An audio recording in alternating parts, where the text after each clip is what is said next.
Olá, boa noite. Mais uma quarta-feira aqui. Eu sempre falo, quarta-feira é o nosso point aqui na página da Rádio Comunitária Cantareira. Toda quarta-feira, toda semana tem uma live diferente. Quando não tem uma, tem duas, como já teve na outra segunda-feira. E aqui, mais uma vez, eu, Alberto dos Anjos, aqui mediando essa live que nós vamos fazer hoje. Como você já está vendo no título, nós vamos daqui a pouco já falar sobre o assunto, mas antes eu quero somente já dar as boa noite, Anderson Braz, boa noite. Boa noite ao meu caro amigo Gilberto Cruz, o líder de audiência da nossa rádio, também Alberto dos Anjos, o cara que faz tudo, né? E ao nosso convidado de hoje, doutor Ricardo Menezes, também aí, para bater esse papo desse cenário atual que a gente está vivendo, né? Uma outra visão de quem está dentro da coisa, né? Exatamente. Boa noite, Gilberto Cruz. Boa noite, Alberto. Boa noite, Anderson Braz. Vocês dois estão atrás de belos quadros aí, hein? Na próxima eu vou trazer um quadro aqui para pôr também. Legal. Ai, ai. E, Não, legal. Eu já, e boa noite ao nosso convidado, doutor Ricardo. Boa noite. Eu agradeço muito o convite para conversar aqui com vocês na Rádio Cantareira. Tá certo. O doutor Ricardo Menezes, ele é médico sanitarista, tanto do Estado quanto da Prefeitura, correto? Correto. Você trabalha ali na região nos prédios ali da doutora Arnaldo, na Secretaria da Saúde ali, correto? Trabalho. Então, muito bem. Então, nós vamos fazer o seguinte, eu vou aqui vendo os comentários, quem está participando, conforme vai tendo dúvida sua aqui, você pode colocar nos comentários. E nós vamos falar um pouco sobre o cenário da atual, sobre a pandemia, sobre o novo coronavírus, o Covid-19. Gilberto Cruz, você quer começar? Fique à vontade. Claro. Doutor Ricardo, a gente está no momento aqui da pandemia, né, pelo menos aqui no Brasil, que a gente ainda não chegou naquele chamado pico da curva, né? Como é que está esse cenário aqui no Brasil e um pouco, se o senhor puder falar também a nível mundial? Tá. Bom, boa noite a todos. Atualmente, eu atualizei os dados agora para informar aqui. A gente tem no mundo 6.393.956 casos de Covid confirmados. O primeiro lugar em casos é os Estados Unidos, que tem 1.849.000. Em segundo, vem o Brasil, com 555.383. Esse dado me parece que é de ontem, de noite. E, em termos de mortalidade, os Estados Unidos têm 107 mil mortes, e nós temos 31.200 mortes, né? Em São Paulo, só para a gente... Dado de hoje, viu?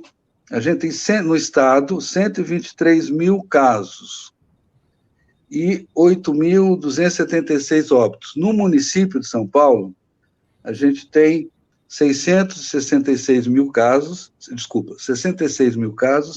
e 4.564 óbitos. Esse é o cenário. Agora, no Brasil, a gente, basicamente a partir de meados de abril, quando o Bolsonaro entrou firme para ser contra, ele já era contra, mas ele entrou firme para fazer campanha popular contra as medidas de combate e enfrentamento da epidemia, a partir de final de março, a gente que estava com uma certa vantagem para combater a epidemia, porque a gente estava fazendo isolamento social, tentando organizar a rede de assistência, tentando comprar teste diagnóstico e tudo mais. Isso no final de março, o cenário estava bom. Mas a partir daí, e particularmente no começo de abril, meados de abril, ele radicalizou, mobilizando parte da sociedade brasileira contra qualquer enfrentamento à epidemia de coronavírus. E como se viu, a gente perdeu o controle a partir daí. Os dados de hoje, que eu citei aqui, são exatamente o reflexo disso. Eu vi ontem uma live de um especialista que tem falado muito na internet, Átila Yamarino, muito bom. Ele mostra uma curva no Brasil, ela vai assim, vai reta assim, aí ela faz assim, lá no final de março, quando todos os estados entrarem em isolamento de verdade, né? A partir de São Paulo foi a partir de 24 de março, mas outros estados entraram um pouco antes. Você vê que a curva de transmissão da doença fica assim, porque na verdade, você coíbe o contato social, porque o isolamento é isso, né? Você evita o contato social, você diminui muito a transmissão da doença. E, portanto, você tira do sufoco a rede de assistência hospitalar. A gente ia bem até final de março, comecinho de abril, mas aí entrou esse fator que não dá para dizer que ele não é o principal. Sabe por quê? Ele confundiu a opinião pública toda, uma parte do povo ele confundiu muito, porque imagina o povo vendo o presidente falando algo contra seu ministro da Saúde, algo contra os governadores, algo contra os prefeitos, algo contra a sociedade inteira, algo contra a Organização Mundial de Saúde, algo contra os médicos, os enfermeiros, as equipes de saúde, contra as lideranças populares, quer dizer, confunde mesmo, e ele confundiu. E aí a gente perdeu o controle, e perdemos o Ministério. Hoje a gente não tem Ministério da Saúde. Há 20 dias nós temos um milico, que está lá no Ministério da Saúde, mas o Ministério da Saúde não funciona mais. Funcionou até final de março, orientando os estados e tal, mas depois disso nunca mais funcionou também. Então, o nosso cenário é muito ruim, e depende muito das lideranças populares, de várias extrações, a gente enfrentar isso, viu? Pois é, o ministro Mandetta estava sendo bem pulso firme na época, né? Que acabou, vamos dizer assim, estava sendo mais popular, vamos dizer assim, que o próprio presidente.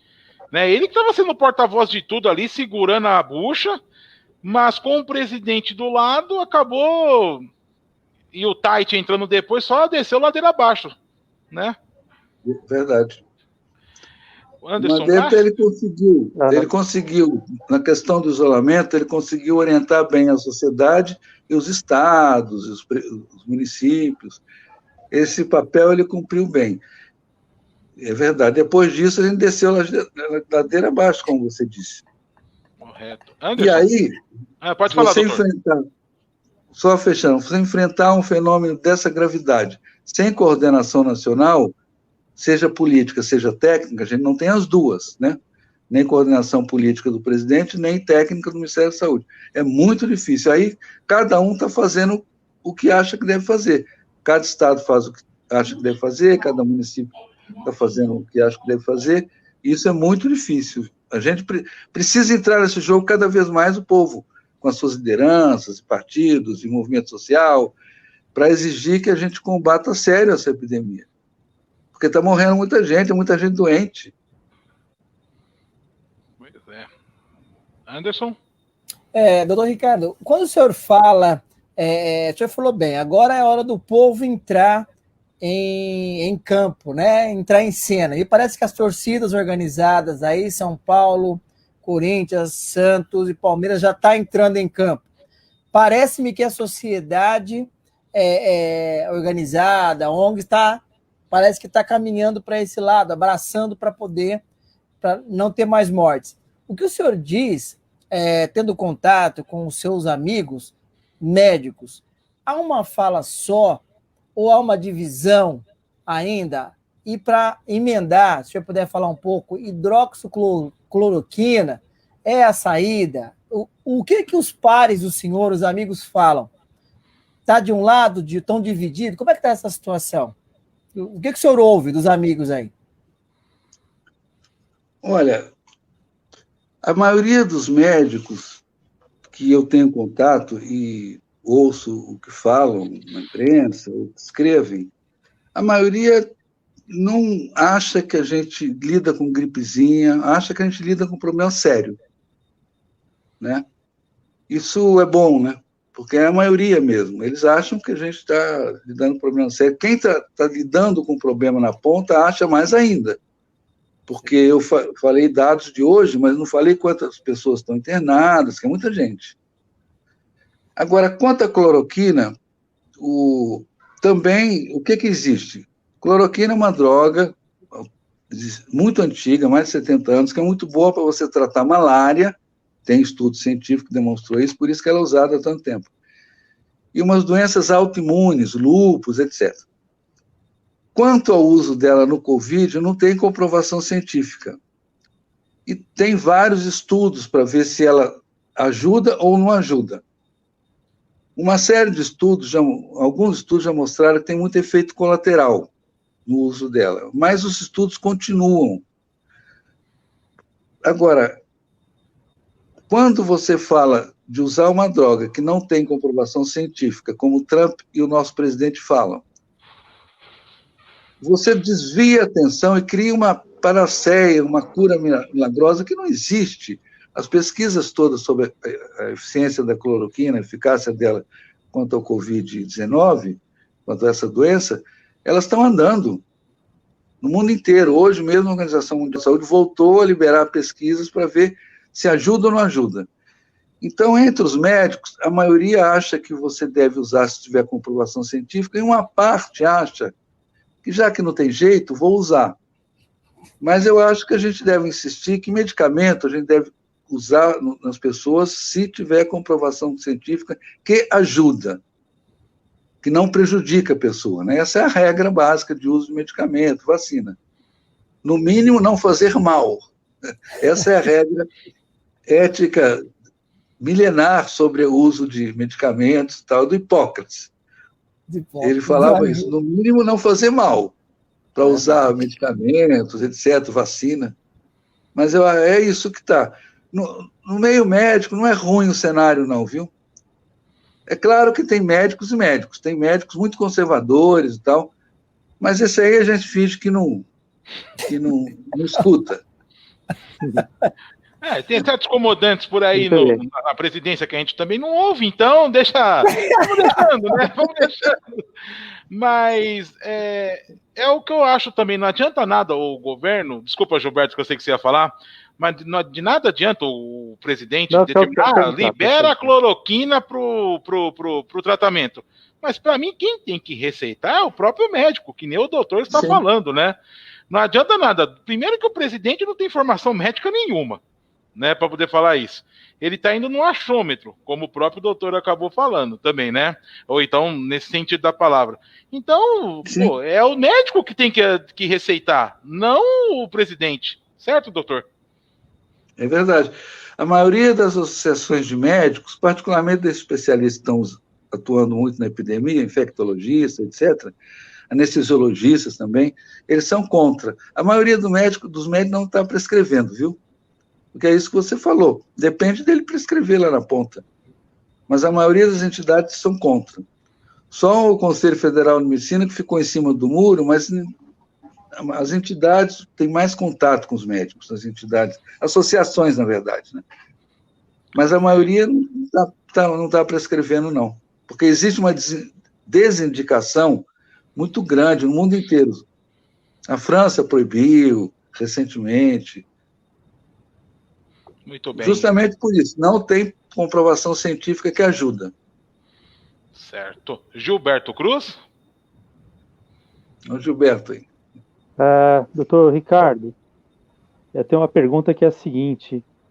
O nosso presidente, enquanto líder maior da nação, espera-se que ele tivesse uma atitude um pouco mais à altura do cargo, né? Uma posição mais séria, né? Sem deixar com essas brincadeiras. A gente viu aí um discurso desastroso, né? Falando gripezinha, resfriadinho, e tantas outras coisas, e ainda assim saindo em manifestações, cumprimentando pessoas, abraçando, tirando selfie, induzindo as pessoas que não a fazerem o mesmo, né? Muitas vezes a pessoa se espelha e fala, tá liberado, eu posso, né? E aí você vai conversar com algumas pessoas, elas meio que botam a culpa também, põe na conta do carnaval, né? Então fala, mas o vírus já estava aí desde o carnaval. Mas a questão que eu queria perguntar para o senhor é a seguinte: que ações o governo federal, o Ministério da Saúde, independente de o vírus ter chegado no carnaval ou depois, o que ele poderia ter feito? Por exemplo, fechar o espaço aéreo, o que dava para ter sido feito para minimizar esse impacto que não foi feito? Tá. Então, pergunta interessante, Gilberto. É o seguinte, em janeiro e fevereiro, o que o Ministério fez? A partir de que a Organização Mundial de Saúde, já no começo de janeiro, informou que tinha uma pneumonia que não se sabia a origem na China, o Ministério foi soltando normas técnicas para as secretarias do Estado, Secretaria Municipal, enfim, para a sociedade que acaba tendo acesso a documentos técnicos, são públicos.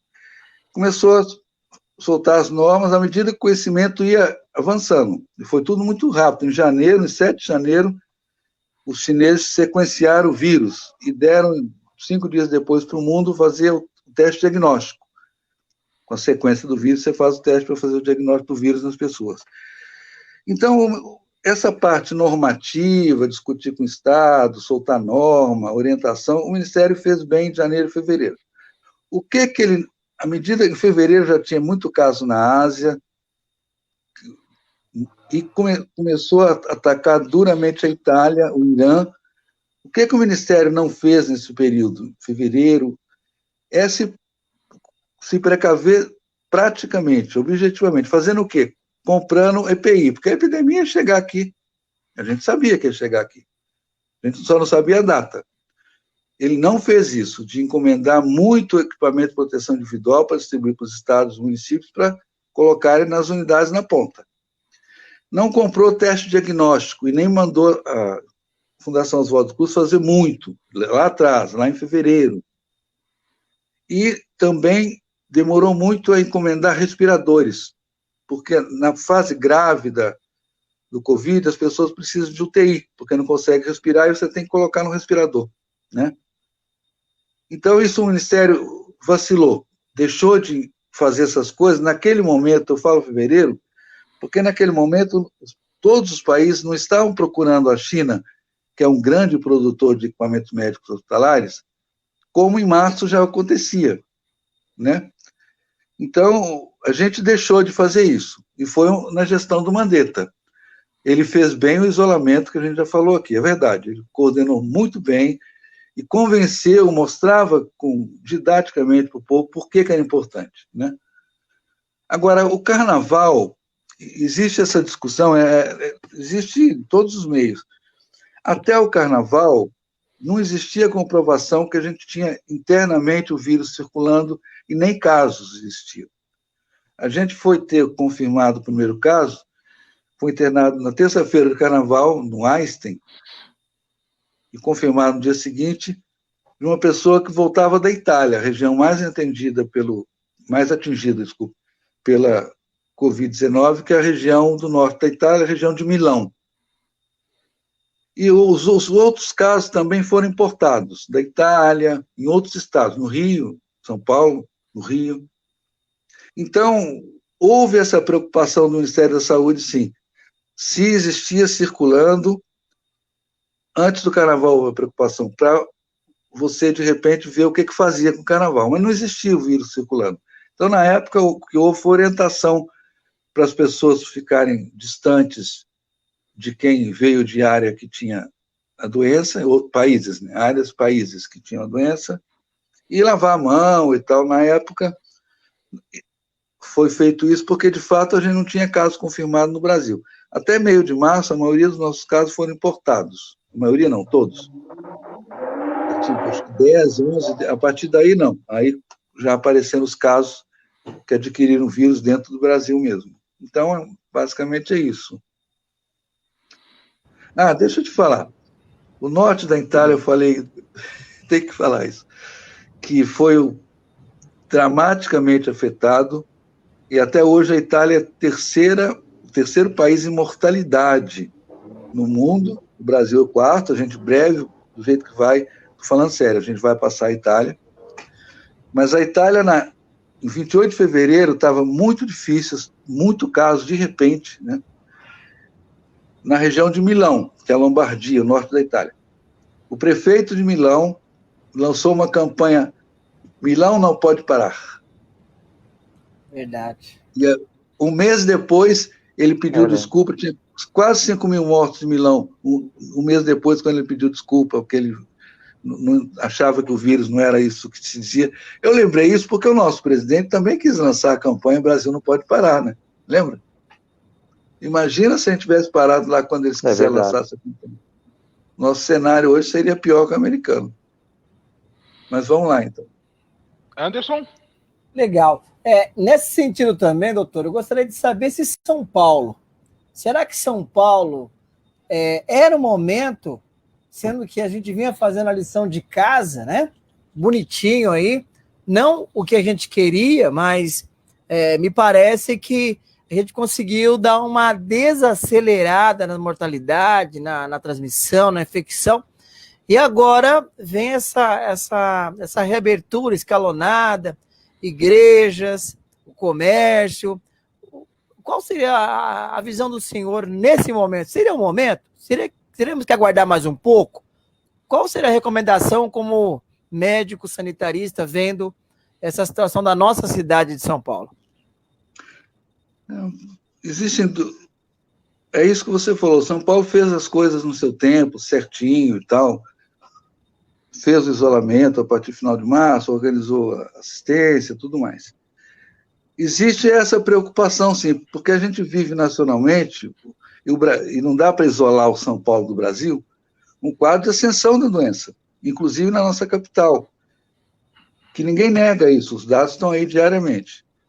Então, uma grande parte dos técnicos que acompanham essas questões fazem o mesmo questionamento que você. Será que não seria mais interessante a gente, já que a gente tem esse cenário ruim no Brasil, sem condução nacional, não é bom a gente parar, delimitar um número de dias, fazer um isolamento de fato exigente, como na Europa se fez, na China se fez, e depois a gente sai gradualmente, ou vamos tentar abrir gradualmente no momento que você está no Brasil todo com casos e mortes aumentando.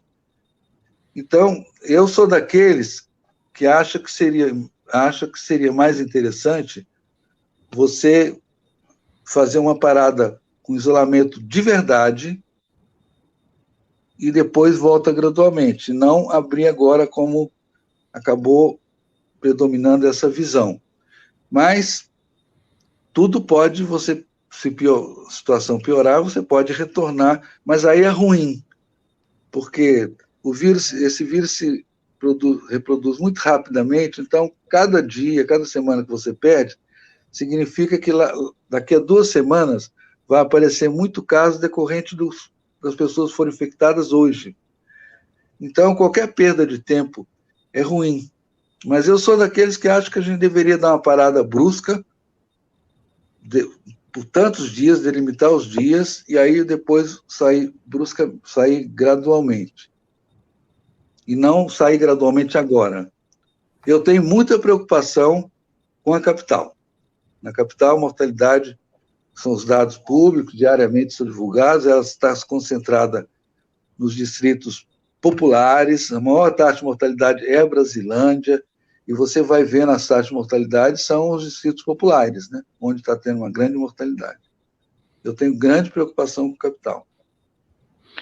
Pois é, eu mesmo penso da seguinte forma que, claro que a gente sabe que é praticamente uma certeza que prefeitos, governadores estão sendo muito pressionados pelo comércio para poder terem a reabertura. E eu sempre penso, assim, que CNPJ, se caso fechar, falir ou coisa assim, é recuperável depois. Já um CPF, não. A vida humana não tem como ser recuperado. Né? Porque é a pressão que está tendo. Você recuperar um CNPJ, você consegue, mesmo se for outro nome, mas você não consegue nascer uma nova pessoa que morreu do Covid. Né? É a pressão que está tendo. Testes rápidos. Como que você, doutor, desculpa chamar de você, não sei se posso, né? Como posso... Tudo bem. Como você vê essa situação? Porque, principalmente, nós vemos que está bem complicado a relação dos testes em massa aqui, pelo menos em São Paulo, e no Brasil todo também. É difícil mesmo a questão do isolamento. E tem só um gancho que você falou, Anderson, Alberto. Roberto, como houve demora de transferência de renda para quem não tem renda, houve demora de financiamento de crédito para as empresas micro, pequena e média empresa conseguir não fechar e manter os seus empregados, isso dificulta muito o isolamento. O governo federal que demorou, né, claro. E agora, a testagem que a gente fala que falta teste, é o teste para você fazer o diagnóstico do vírus. O teste rápido, ele vê outra coisa, se a pessoa produziu anticorpo contra o vírus, ou seja, se ela entrou em contato com o vírus ou não. Esses testes rápidos, que eles percebem anticorpo no organismo da gente, eles têm um índice de falso negativo muito grande, né? Agora, o teste que todo mundo fala que falta no Brasil e precisa ter, e muito rapidamente, falta no Brasil, inclusive São Paulo, porque o Ministério não comprou e tudo mais. É o teste para diagnóstico da doença, ou seja, um teste que identifica o vírus no nosso organismo. É esse que ele chama teste molecular. É esse que precisa ter no Brasil e muito rapidamente, particularmente com esse cenário ruim que a gente está vivendo. Porque se você faz o diagnóstico do vírus, aí sim você isola a pessoa, dá um jeito de isolar se ela tiver dificuldade econômica, separa ela da família, depois aborda a família de uma outra maneira, testa a família também, ou os contatos, né? Então, esse teste é fundamental, porque senão a gente vai enfrentar uma epidemia e vai ter até dificuldade de adotar outras medidas que não envolvam testes nem medicamentos, como isolamento, porque a gente não vai saber onde está o problema, onde tem caso, porque você não consegue confirmar o caso. Então, essa questão da testagem no Brasil é dramática, e ela é dramática também com óbitos. O Rio de Janeiro enterra muito mais do que ano passado no mesmo período. E boa parte disso é Covid. Amazonas é uma vergonha. Amazonas, as autoridades do Amazonas de Manaus sabem que a coisa está melhorando lá, sabe como? Porque o número de enterros está diminuindo.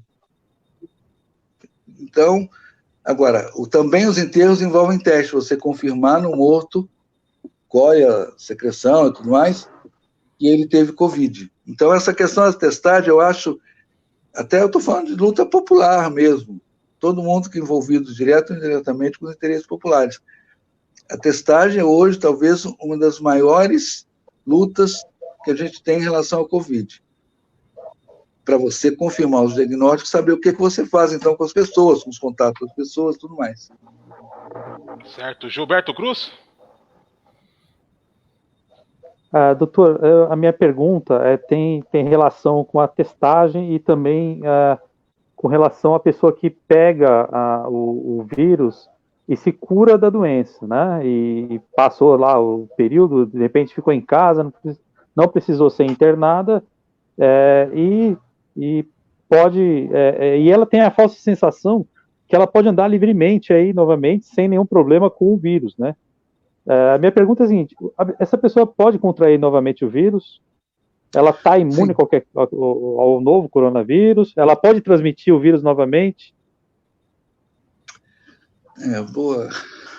Boa lembrança, Gilberto.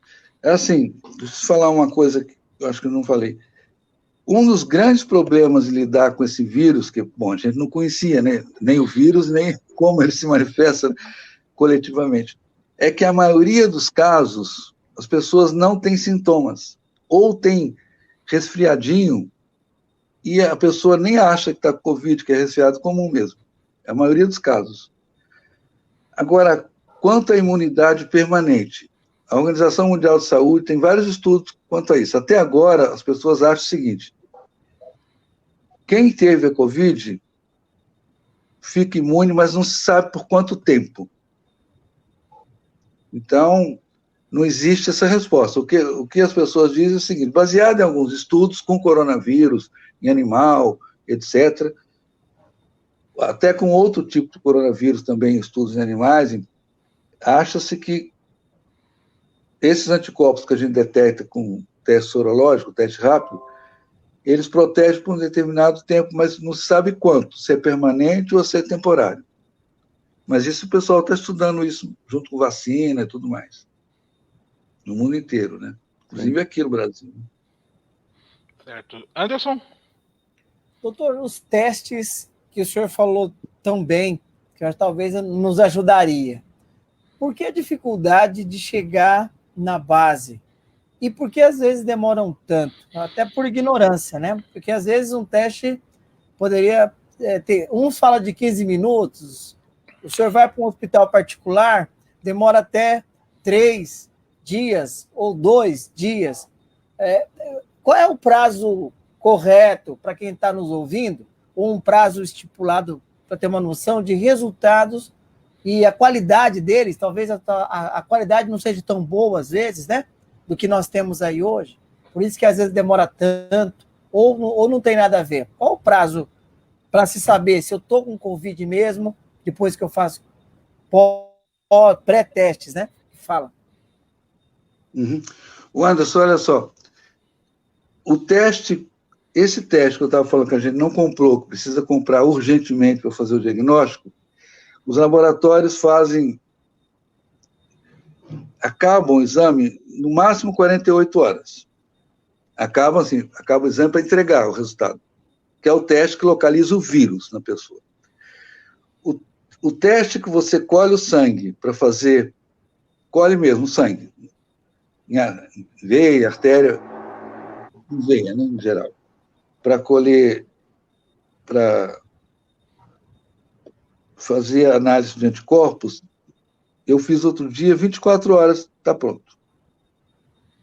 Mas aí colhe o sangue, em 24 horas eles te falam se teve contato com anticorpo do Covid ou não.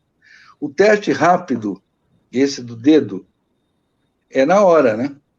Que também localiza anticorpo, mas tanto o teste que localiza anticorpo colhendo sangue na veia, quanto esse do dedinho, eles têm muito falso negativo. Por isso que eles orientam pouco a gente para tomar as medidas coletivas. Cerca de 25% de negatividade. Porque para o anticorpo aparecer na corrente sanguínea, em geral, começa a aparecer no 8º dia depois que a pessoa adquiriu a doença, ou seja, quando ela começa a ter sintoma. Por isso que esses testes, para você planejar um combate em massa na população da epidemia, eles são úteis, mas não tanto, né? O importante é o teste que você diagnostica o vírus, né? Mas, de qualquer forma, os tempos são esses. Esse teste sorológico colhe o sangue 24 horas, o teste para fazer o diagnóstico do vírus, no máximo 48 horas, está pronto, e o do dedinho é na hora, né? Que é com a gota de sangue e tal, faz rapidinho. Muito bem. Quero dar um destaque aqui também na nossa live, que você está acompanhando aqui, a entrevista com o Dr. Ricardo Menezes, que é médico sanitarista, e quero mandar um abraço aqui para a galera que está assistindo aqui a nossa live, Carlos Galdino, Jordana França, lá de Buíque, Pernambuco, a Meire de Araújo, Emílio Vicente Neto, Selma Oliveira Ramos, está dando boa noite, da Luz, lá de Pedra Lavada, na Paraíba, né? Também está desejando boa noite. Antônio Aparecido Boa Santos noite. Silva, Jorge Pascoal, grande abraço, meus amigos da Rádio Cantareira, e também ao convidado, Josi Lemos, Francis Abreu, Eli Moringa, Michele Menezes, Torres. Um grande abraço a todo mundo. Doutor, quanto tempo leva, em média, o tratamento de uma pessoa até a recuperação? Tem um tempo médio ou não tem esse prazo de tratamento? Olha,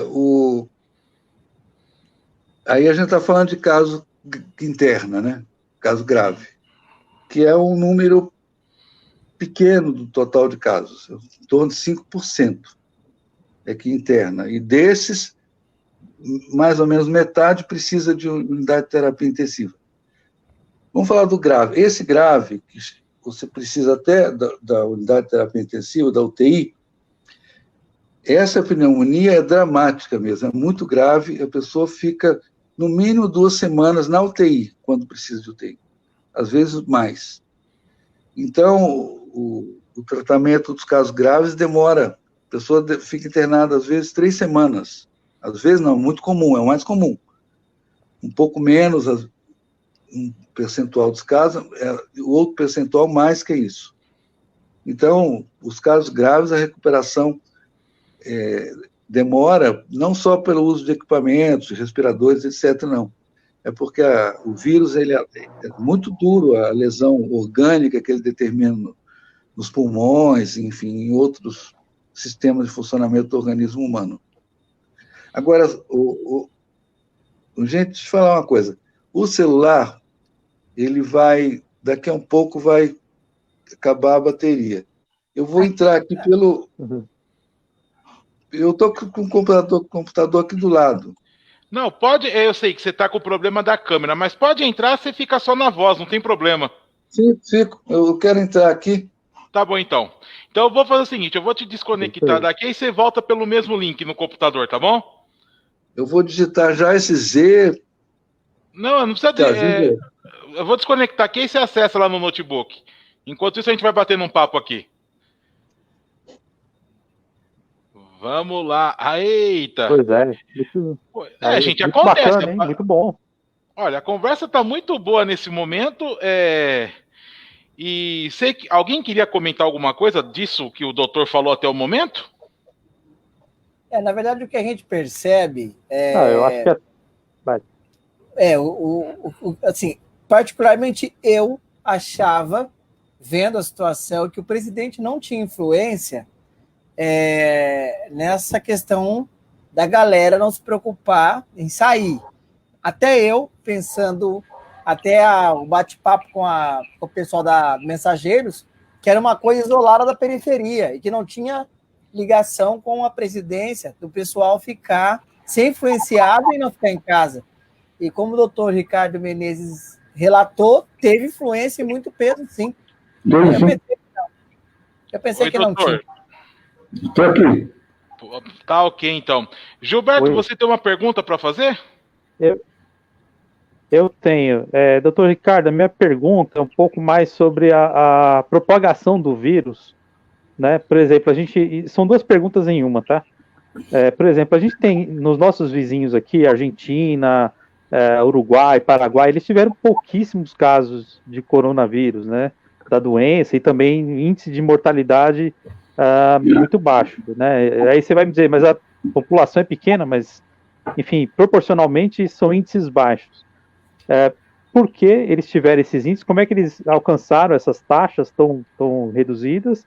E eu queria saber também por que não se fala tanto da pandemia na região centro-oeste do Brasil. O que acontece? Não chegou com tanta intensidade lá? Eles estão seguindo melhor os protocolos? O que aconteceu, na opinião do senhor? Então, Gilberto, essa questão de começar pelos outros países, né? Vamos começar por Cuiabá. De fato, estava vendo ontem, o Mato Grosso tomou medidas, tomou providências, inclusive em Cuiabá, e estavam fazendo, acho que, se não me engano, Cuiabá estava começando a sair de um isolamento social e tudo mais. Eles tomaram providências. Parece que tem pouco caso, porque ainda não chegou lá com muita intensidade, ou porque eles tomaram boas providências.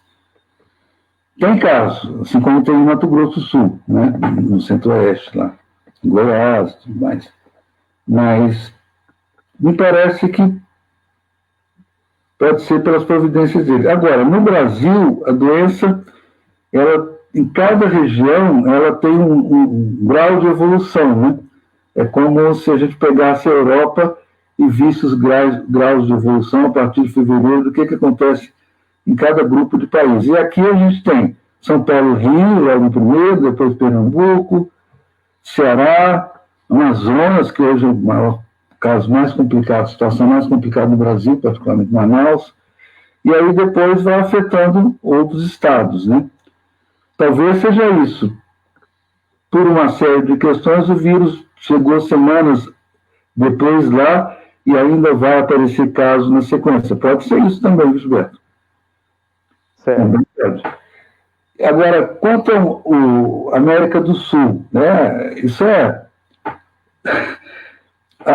Por incrível que pareça, são países com economias muito menores que a gente, muito menores, e todos tomaram providências, a começar do mais rico depois do Brasil, a Argentina. A Argentina, desde março, o país está parado. Eles não quiseram brincar. Pararam o país para diminuir a transmissão da doença e organizar o sistema de saúde deles. Agora eles estão começando a falar em sair gradualmente. O Paraguai, a gente chegou ao vexame do Paraguai dizer para o Brasil que vai manter a fronteira fechada com a gente, porque a gente tem muito caso. O governo do Paraguai falou isso com o Brasil, vai manter fechada a fronteira. O Paraguai agiu bem. O Peru, que está com muito caso, mortalidade importante, mas também desde março eles tomaram providências nacionais. Gente, quando eu falo do país, todo mundo tomou providência nacional. O único país que não tomou providência nacional, cada um, foi o Brasil, que não tem até hoje providência nacional da presidência, da condição política, né? E os Estados Unidos, mas lá é diferente, a gente pode falar na sequência. O Trump não tomou providência, mas lá aconteceu de outro modo. Não precisou dele, né?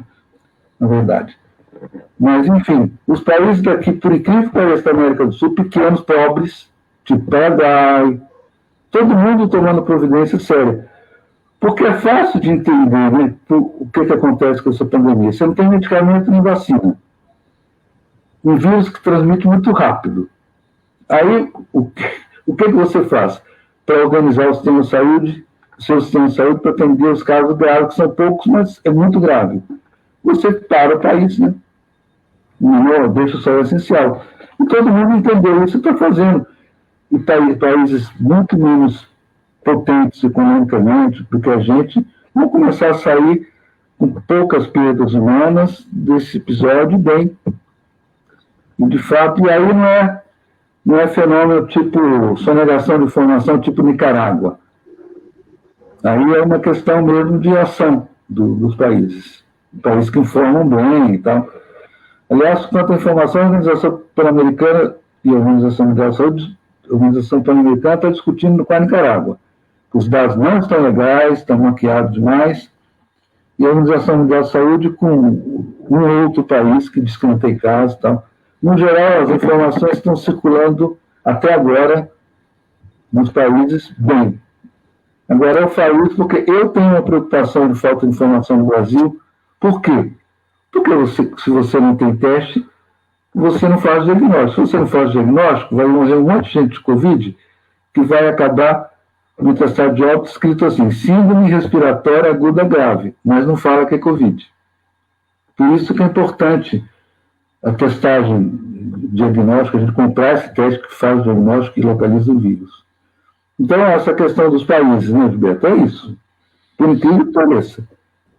E país, na verdade, como os países perceberam isso, você tem um enfrentamento da epidemia que governos de extrema-direita, tipo da Hungria, enfrenta bem, e governos de esquerda, tipo o Vietnã, não, o país organizado, dirigido pelo Partido Comunista, tem empresa, tem capitalismo lá também. Mas os países têm mortalidade zero, a sério. Eles têm pouco caso, mas eles, desde o começo, lá de janeiro, eles tomaram providência. Então, a questão é o país achar que aquilo é importante, né? No fundo, a gente está discutindo o seguinte, importa a vida? Ou a gente vai funcionar a sociedade ativando a produção, morrendo um monte de gente, ou essa pessoa, antes de morrer, contaminou outros, vão ficar doentes, e vão morrer ou não vão morrer, vão contaminar a família. O que está em discussão é o seguinte, é possível funcionar, a maioria dos países do mundo são capitalistas. As sociedades capitalistas, assim, a maioria do mundo chegou à conclusão que não. Tanto é que os Estados Unidos parou, estados inteiros. Nova York continua parado, não circula nada lá. Bom, deixou... Só as manifestações, né? Deixou as manifestações. Aquela barbaridade. Aí o povo foi para a rua porque não é possível você achar aquilo bacana, né? Não é possível. Mas Nova York, até antes das manifestações, você via nos jornais, passam, tem carro na rua, tem nada, todo mundo dentro de casa. Então, o mundo inteiro compreendeu isso. E é o seguinte, na estrutura capitalista, se você não para o país, a doença te para. Porque o nosso presidente acha que volta tudo a funcionar, as pessoas vão morrer, vão ficar doentes, não vai ter nenhum problema nos ambientes de trabalho, todo mundo vai ficar feliz de saber que o outro está contaminado com o vírus tossindo lá do lado. Mas isso não funciona assim. Inclusive, economicamente, é uma tragédia do país você funcionar assim, você acaba que não funciona. A doença te para e você tem que parar no pior dos momentos. Isso aconteceu com a Itália. A Itália desconsiderou lá com aquela história que a gente conversou antes, a importância, a gravidade dessa epidemia, e pararam o país todo. Estão saindo agora devagarzinho, saíram e tal, mas sempre gradualmente mesmo. E o resultado é que até hoje eles ostentam o 3º lugar em mortalidade do mundo, né? São 33 mil mortes, é muita coisa, né? E também muito casos, 200 e tantos mil casos. Então, nós temos essa questão também, né?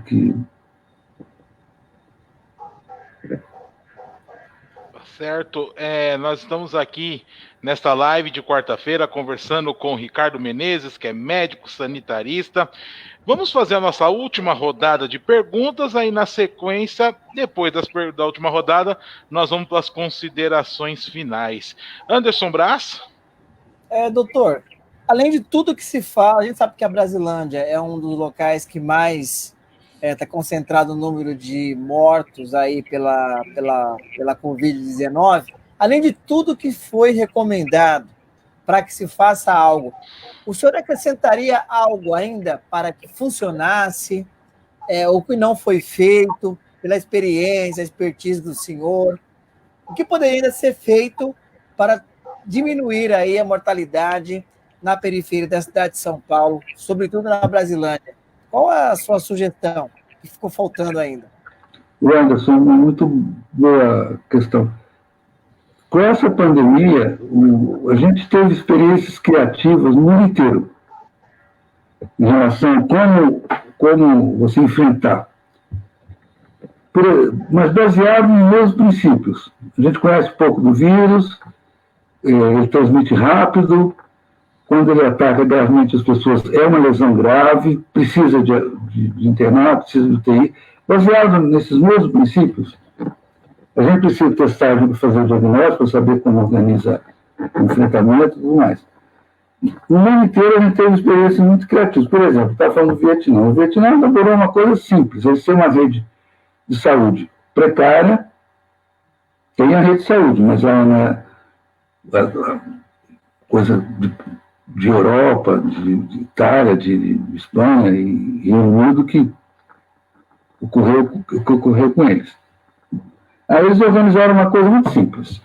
Envolveram a população, até envolvendo artistas, tecnologia, tipo aplicativo celular e tudo mais, e estabeleceram um critério. Bom, com caso confirmado de Covid, leva para o hospital. Quem teve contato com esse caso?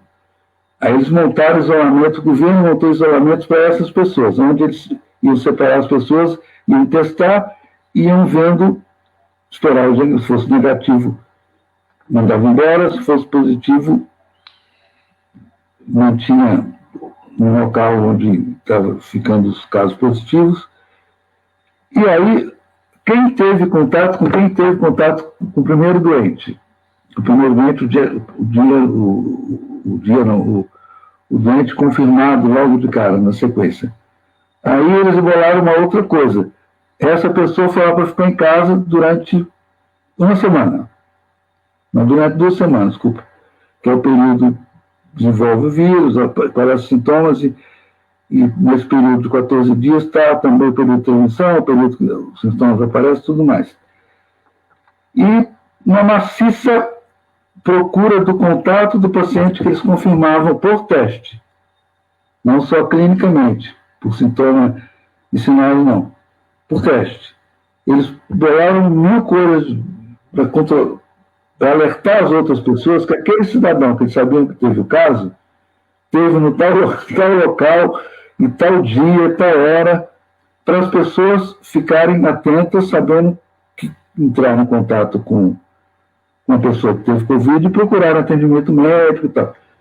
Você vê, algo criativo, né? Então, sobrecarregaram um pouco o serviço deles, deve ter sobrecarregado, mas menos que o necessário. Agora, voltando ao nosso caso. Ora, uma população super concentrada, como a gente está falando, né? Brasilândia, por exemplo. Você falar em isolar paciente doente aí, doente com sintoma leve, que não precisa de hospital, mas você testou e sabe que ele é positivo. Você tem que isolar essa pessoa, não tem? Da comunidade. Isso a gente tem que dar para bolar nesse momento, pensar em soluções que não são criativas, tem gente propondo isso. Usar o céu, esses equipamentos públicos importantes, grandes, para você, por exemplo, fazer um isolamento de caso positivo que os sintomas não requerem hospital. Só é gripe, mas o cara está com Covid, então você tem que separar 14 dias, no mínimo, ele do convívio social. Só pode deixar ele em convívio com o outro que tem Covid. Então, eu acho que essas coisas dá para fazer. Outra coisa, tanto o poder público quanto a liderança comunitária, e um monte de comunidades, aí, as lideranças comunitárias estão fazendo muito mais e muito precocemente do que no Rio está acontecendo, em São Paulo também, do que muitas estruturas do Estado.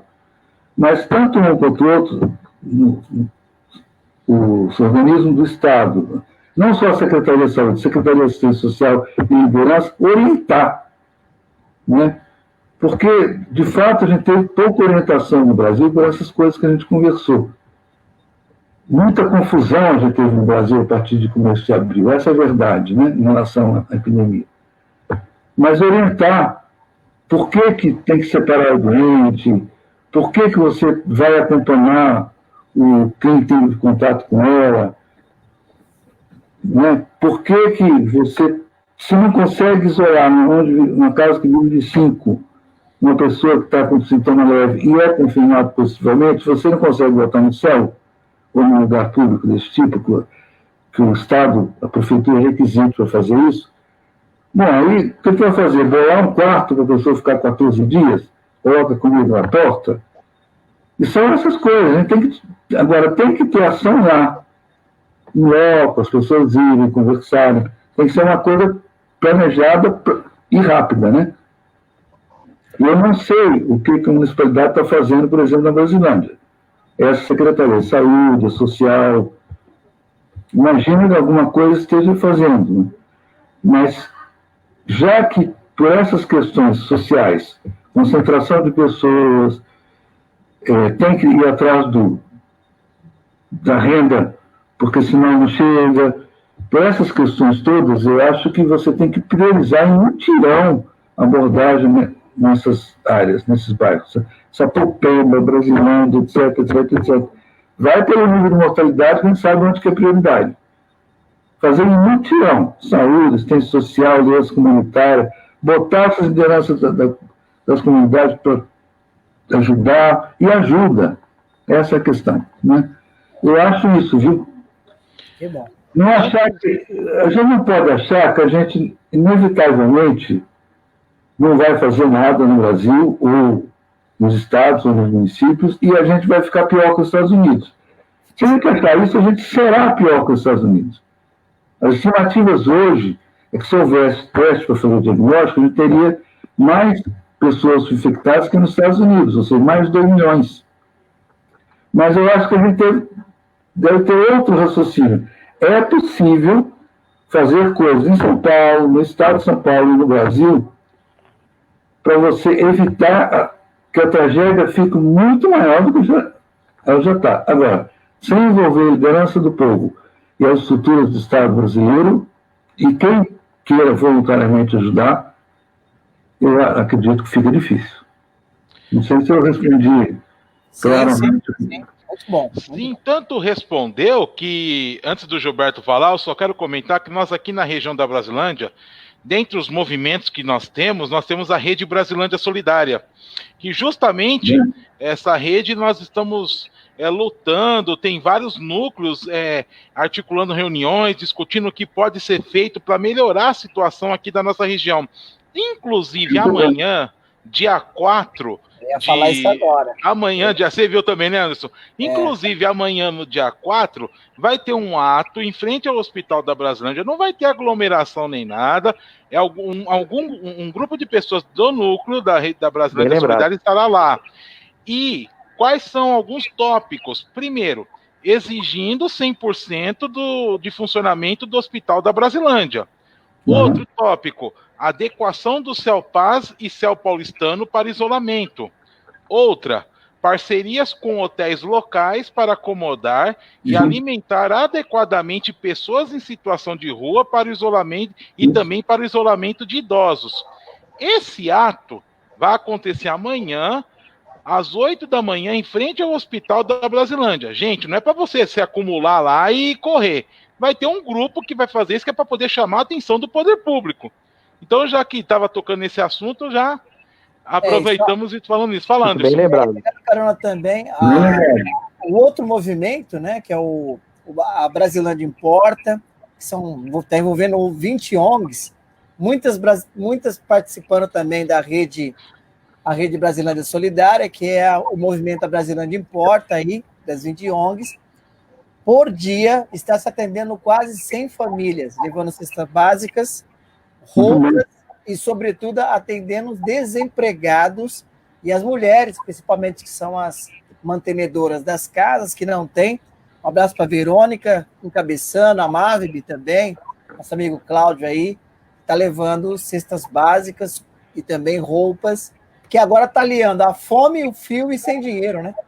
E aí a Rede Brasilândia Importa está atendendo esse pessoal. Muito bom saber disso.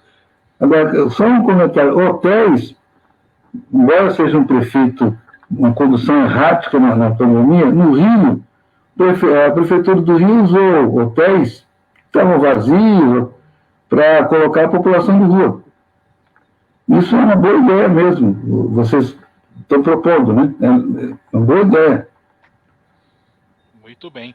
Gilberto Cruz, pode falar? Muito bem.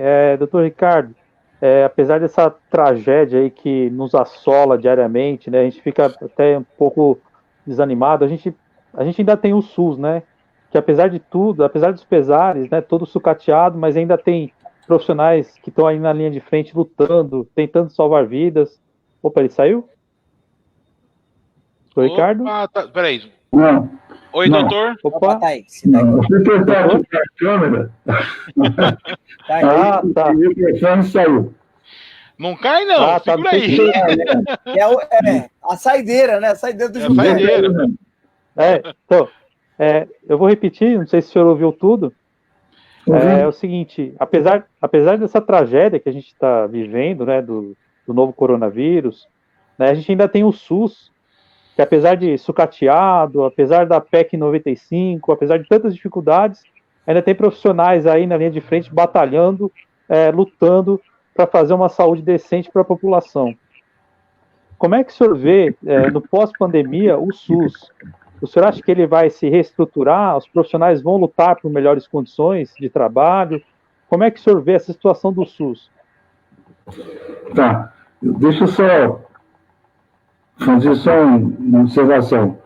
Os Estados Unidos tem 1.800.000 casos.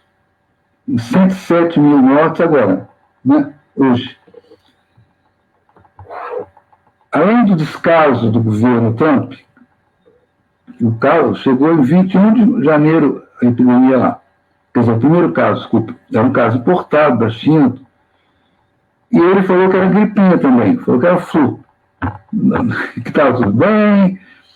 E fevereiro também estava tudo bem. E aí, a partir de março, ele deixou de aborrecer os técnicos que assessoravam eles, bons técnicos, e os técnicos falaram com os estados que os estados fizessem o que tinham que fazer, porque lá os estados são muito fortes e têm dinheiro, É diferente daqui, que os estados são fortes politicamente, mas acabam sendo não tão fortes quanto os americanos, porque tem pouco recurso político, ou seja, financeiro e recursos políticos outros. Os estados americanos decretam, por exemplo, pena de morte ou não no estado. Então, lá ocorreu isso. A partir de um dado momento, março, o negócio saiu do controle, o Trump deixou de aborrecer como comando político do país e deixou o técnico orientar os estados fizeram o que tinham que fazer. No Brasil, apesar do comando político nacional se comportar como comportou, eu acho que o SUS, ele foi só um pouquinho, voltando. Por que eu falei dos Estados Unidos? Porque lá, quando começou em março a agravar muito dramaticamente a situação deles, no começo do mês, eles tinham 27 milhões de pessoas sem seguro, porque lá ou tem seguro ou morre na porta do PS. O poder público só atende velho e indigente. São 2 programas, só. Mais de 65 anos, um programa, e o outro é indigente, quem não tem renda nenhuma. Isso percentualmente da população não é muito. A população dele é 330 milhões de habitantes. Então você une 27 milhões de pessoas sem seguro. E não tem seguro, portanto, não vai ser atendido de nada, nem do Covid. Mais 30 milhões de empregados que no final de março, ficaram desempregados pela crise aí do coronavírus. O que aconteceu? 1.800.000 mortes. Eles não têm sistema público, nem um sistema público deficiente, insuficiente como o nosso. Nem isso eles têm.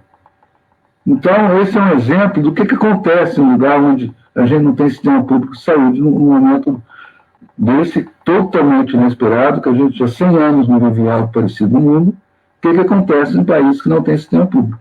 Por isso que eu citei o caso americano. Aliás, só para fechar o caso americano, a lei que o Trump mandou para o Congresso, eles aprovaram, eles colocaram lá uma cláusula que as empresas médicas tinham que atender quem não tivesse seguro, só no caso do Covid. Para não morrer mais gente ainda, eles colocaram essa cláusula. Então, eu falei disso para falar, e o SUS? Né? A gente não tem uma situação pior porque a gente tem o SUS. É verdade. O SUS privatizado, desde 1989, com pouco recurso, e sempre foi de propósito, os governos, as classes dominantes brasileiras não quiseram investir no sistema público no Brasil, embora ele esteja na Constituição, previsto na Constituição. Mas, apesar disso, a gente montou um sistema com grande capilaridade no Brasil, essa é a verdade, que com todas as insuficiências de pouco recurso, etc., a gente está conseguindo enfrentar isso. Veja só, na hora que a gente acaba a ação do SUS e não tem como resolver coisas com o SUS, você não tem leito. E o poder público do Brasil é tão amarrado com o interesse privado que até hoje, exceto São Paulo, que fez contrato com interesse privado, exceto um estado do Nordeste, ninguém requisitou leito privado para você não deixar as pessoas morrerem sem internação. Isso está previsto na Constituição. Em calamidade pública, você requisita o bem privado, o patrimônio privado, depois indeniza. Então, esse é um exemplo de que na hora que, exceto essas regiões que você tem, São Paulo, capital, fez um acordo com o privado e alguns estados do Nordeste, acho. Mas na hora que faltou o SUS, no Rio, eles não fizeram nenhum acordo com iniciativa privada para ter leito a mais daqueles hospitais privados ociosos lá, que estão ociosos agora. Eu vi na Globo News, há uns meses e meio atrás, um senhor sentado na porta de uma UPA com soro, porque não tinha onde internar. Né? Então, eu acho que o SUS, se a gente não for melhor, foi porque não teve comando nacional, nem político, e a partir de abril, nem técnico, portanto, não se investiu o que poderia investir pesadamente para a gente enfrentar melhor essa pandemia. Agora, se a gente tem esse resultado, que a gente não gosta deles, é porque a gente tem um sistema público que foi atrás. Os profissionais de saúde foram atrás, muitas vezes, até sem EPI, morreu. O Brasil é o país com recorde de morte de profissional de saúde no combate à pandemia. É verdade, a Organização Mundial de Saúde reconhece isso. Reconheceu agora, esses dias. Então, eu digo isso para dizer o seguinte: pós-pandemia, a gente tem que dizer o seguinte: a gente tem que organizar o sistema público de verdade para todo mundo no Brasil, como está na Constituição, para todo mundo. E organizado, operacionalizado pelo aparato estatal. Chega desse negócio de ficar terceirizando, privatizando, coisas que só tornam o sistema cada vez mais frágil. Desde quando começaram a privatizar, a gente só ficou mais frágil. Não tem carreira para os profissionais, o controle dos recursos financeiros tornou-se mais dramático ainda, pior ainda. Então, acho que pós-pandemia a gente tem que dizer claramente, a gente tem que ter um sistema público bom, com carreira para os profissionais, que vão ganhar bem, mas para se dedicar ao setor público e que atenda todo mundo. Quem quiser pagar, paga do seu bolso, mas não com recurso público. Porque hoje, esses convênios, o Estado funciona como uma espécie de sócio do convênio. Porque a pessoa física que tem plano ou seguro de saúde abate o imposto de renda, e qualquer seja valor. A empresa que faz plano e seguro para os seus trabalhadores abate do seu imposto de renda, que não é qualquer coisa que eles abatem, não. Eles deixam de pagar imposto sobre lucro e tudo mais. Então, acho que posso organizar o setor público de todo o Brasil para atender todo mundo, com carreira para os profissionais, e quem quiser que vá, continue com seus hospitais, mas sem um centavo de dinheiro público. Quem quiser a iniciativa privada, desde o consultório, que aí o consultório não vai viver com o sistema público funcionando bem, até o hospital grande, que se quisesse continuar tocando, continua tocando, mas sem um centavo de dinheiro público. A gente organiza um sistema bom, direitinho, como a gente quer desde 88 organizar. Mas eu acho que a gente deve colocar isso na pauta. Porque, fechando isso, provas que a gente precisa de ter um serviço público melhor e sem essas rumos que foram sendo usados, sem terceirização, sem privatização e com carreiras profissionais, a gente tem números que mostram que a gente precisa disso sim. Né? Para dar conta, por exemplo, da Brasilândia. A Brasilândia era para ter hospital, ambulatório, todo público, todo mundo envolvido já com essa questão há muito tempo lá, já deveria há muito tempo estar organizado, mas não é o caso, né? E isso vale para o Brasil inteiro, né? Eu acho isso. Só fechando mesmo, eu não acredito num discurso que diz após a pandemia pode evoluir para um mundo mais solidário e tal. Eu não acredito nisso. Isso vai depender da luta política de cada país do mundo e como ela se articular no mundo. Pode acontecer isso. Então, relações internacionais mais solidárias com os países mais frágeis, relações dentro dos países mais solidárias com os mais vulneráveis e tal. Isso pode ocorrer, mas vai depender de uma luta política desde já. Porque senão ocorre o pior. Pode ocorrer o pior. Pois é. Claro, só para refrescar um pouco, também estava falando que você tinha visto a matéria há um mês e meio atrás na Globo News. Surgiu ontem aqui uma matéria aqui no Globo, no portal G1, uma idosa de 97 anos com suspeita de Covid passou uma noite inteira em uma cadeira em uma unidade em Natal, Rio Grande do Norte. Ou seja, é uma coisa de falta de investimento mesmo, que nem você estava comentando agora sobre isso. E aí, nós vamos encerrando a nossa live. Eu quero agradecer, doutor, a sua participação. Espero que possa nos atender futuramente em outras entrevistas, se necessário. Quero agradecer muito, doutor. Imagina. Obrigado a vocês pelo convite. Tá certo. Anderson Braz, considerações finais? Agradeço muito a participação do Dr. Ricardo Menezes, foi esclarecedora. A gente vem fazendo uma sequência de excelentes lives, excelentes contribuidores aí para a gente abrir a nossa mente e ver uma esperança no fim do túnel, né? Hoje foi mais uma dessas entrevistas aí, mais uma luz que o Dr. Ricardo vai trazer para a gente. Muito bom. Gilberto Cruz. Nossa, eu agradeço muito a participação do Dr. Ricardo Menezes aqui nessa live.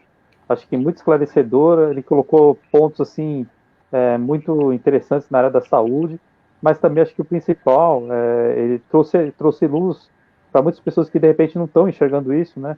Que a pandemia ela só está do jeito que está no Brasil porque a gente tem uma liderança política, que é o nosso presidente, que está deixando a coisa correr frouxo e permitindo que o caos se instale, né?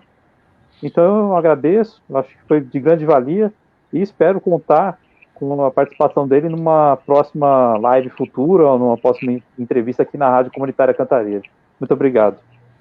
Doutor, o senhor quer deixar uma mensagem final para os nossos ouvintes?